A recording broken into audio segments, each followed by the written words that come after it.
প্রতিবাদে উত্তাল ক্রীড়াঙ্গন। কোথাও কমিটি ভাঙার জন্য, কোথাও বঞ্চিতদের পদ পাওয়ার লড়াই, আবার কোথাও ট্রফি ফিরে পাওয়ার আকুতি। ঐতিহ্যবাহী ক্লাব আবাহনীতে এক হয়েছিলেন আব্দুস সাদেক থেকে গাজী আশরাফ হোসেন, খালেদ মাহমুদ, আব্দুল গাফফার, সত্যজিৎ দাস, মামুনুল ইসলামরা। ক্লাবের ক্ষতিপূরণ করা না গেলেও সবার চাওয়া অন্তত ফিরে আসুক লুট হয়ে যাওয়া ট্রফি।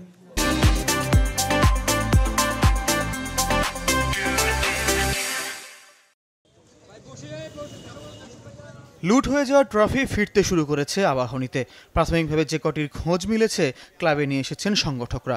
ঐতিহ্যবাহী আকাশী নীলদের ক্রান্তিকালে মঙ্গলবার সাবেক খেলোয়াড়রা এসেছিলেন ধানমন্ডির ক্লাব প্রাঙ্গণে। ক্রিকেট, ফুটবল, হকিতে আবাহনীর জার্সি গায়ে তোলা খেলোয়াড়রা এক হয়েছিলেন প্রতিবাদে সামিল হতে।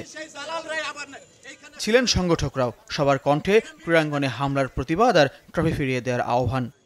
অত্যন্ত স্পর্শকাতর, সেন্টিমেন্টাল লাগছে আমার যে 52 বছর হয়ে গেল আবার এই ক্লাবে এসেছি। সামনে আমার কিছু ট্রফি দেখছি। এই 52 বছরে আমি নিশ্চিতভাবে বলতে পারি যে আবাহনী ক্লাব বাংলাদেশের শ্রেষ্ঠ ক্লাব। আমাদের পারফরমেন্সের মাধ্যমে আমরা জিতেছিলাম, সেই ট্রফিগুলো সব লুট হয়ে গেছে।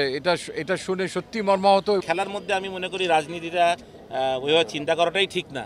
শুধু আবাহনী ক্লাব না, অনেকগুলো ক্লাবই এইভাবে সব কাণ্ডের সম্মুখীন হয়েছেন।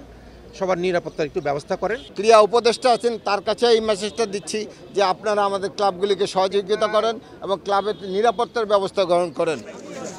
ক্লাবের উপর দিয়ে যত ঝড়ই বয়ে যাক, ফুটবল সহ সব ডিসিপ্লিনে আবাহনীর অংশগ্রহণ অব্যাহত রাখার ঘোষণা দিয়েছেন পরিচালক কাজী ইনাম আহমেদ। আবাহনী একটি ঐতিহ্যবাহী ক্লাব, 52 বছর ধরে এই ক্লাব আমাদের এখানে খেলে যাচ্ছে। আবাহনী এখনও টিম করবে, এবছরও ইনশাল্লাহ টিম করবে। আমি সকল ফ্যানদেরকে বলবো তারা আমাদের সাপোর্ট করুক। আগামী 52 বছর আবাহনী টিম করবে। সবাইকে ধন্যবাদ।